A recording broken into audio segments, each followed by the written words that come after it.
Существуют ли ангелы и демоны? Как они проявляются? Или это всего лишь вымышленные библейские персонажи? Если рассмотреть с точки зрения Библии, каждый ангел имеет определенный характер, каждый демон имеет определенный характер. Если мы посмотрим на эту ситуацию не с точки зрения Библии, а с точки зрения работы сознания человека, подойдем к этому вопросу немножко более, так сказать, научно, то можно сказать, что ангелы или демоны — это определенные части твоей личности, то есть определенные части твоего бессознательного, которые отвечают за определенные какие-то действия в твоей голове, решения принятия и так далее. У каждого ангела или демона есть свои какие-то определенные принципы, ценности, по которым он так или иначе поступает. И вот у каждой части нашего бессознательного также есть определенные ценности или принципы, по которым оно действует в нашей голове. Например, многодетная семья. Ребенок, у него есть братья, сестры. И с детства его научили делиться постоянно. Конфетку покупают, и он делится постоянно. У него выработалось убеждение, что я должен обязательно делиться со своими близкими. Вот это маленькое убеждение на фоне, что я должен делиться с близкими, начинает развиваться в его бессознательном, потому что когда он это делает, происходит какая-то внешняя реакция на его действие. И он начинает на это все налепливать определенные еще убеждения. Вот когда я даю Маше,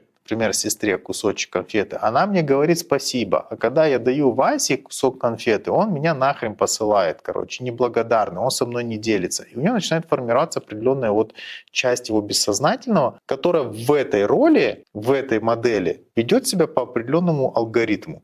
Но разве делиться это плохо? Дело не в хорошо или плохо. Дело в самом алгоритме. То есть вот эта часть и является либо ангелом, либо демоном в зависимости от того, насколько она идет более на низменных проявлениях или на более духовных высоких проявлениях. Есть определенный порог, с какого момента человек падает до низменного проявления. Есть греховные процессы, а есть высокодуховные процессы. Греховные там не солги, не убей, не укради, чревоугодие, то есть не обжирайся и так далее, да, то есть вот такие вот вещи. Это процессы, которые происходят внутри каждого человека, они автоматически записаны внутрь при рождении, и они, эти процессы работают, это алгоритмы. На базе них формируется вот эта субличность, так называемая, формируется на базе вот этих низменных процессов, инстинктивных, наверное, даже больше я скажу, формируется демон. С точки зрения энергии, у нас же в голове как куча нейронов, и ток побежал, да?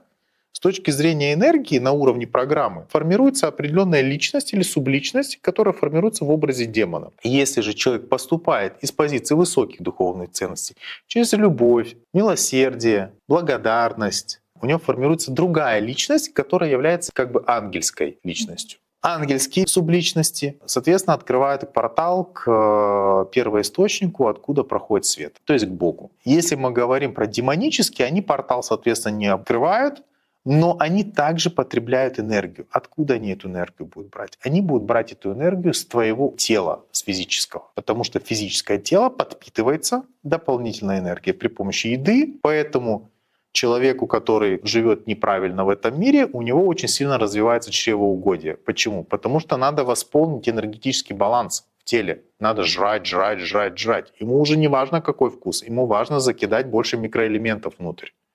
Поэтому если мы рассмотрим с точки зрения работы сознания человека, то да, ангелы и демоны существуют. Но не совсем в том понимании, как многие люди понимают их. Это не прилетит откуда-то там с космоса какой-то там на крыльях ангел и всем ту звездюлей не раздаст. Он находится немножко в другом мире. Это жители нематериального мира. Но они очень хорошо умеют управлять через нас, через наше материальное тело, влиять на наше поведение, то есть на наш выбор. Мы формируем в себе, и мы приглашаем в себе ангелов или демонов в голову путем нашего выбора в тот или иной момент. Каждую долю секунды мы делаем выбор. Если он идет из позиции низменных ценностей, мы приглашаем к нам в наш храм души и тела, мы приглашаем демона. А если мы поступаем из высоких ценностей духовных, мы приглашаем ангелов. И вот они нам уже помогают. Они являются как программами-помощниками.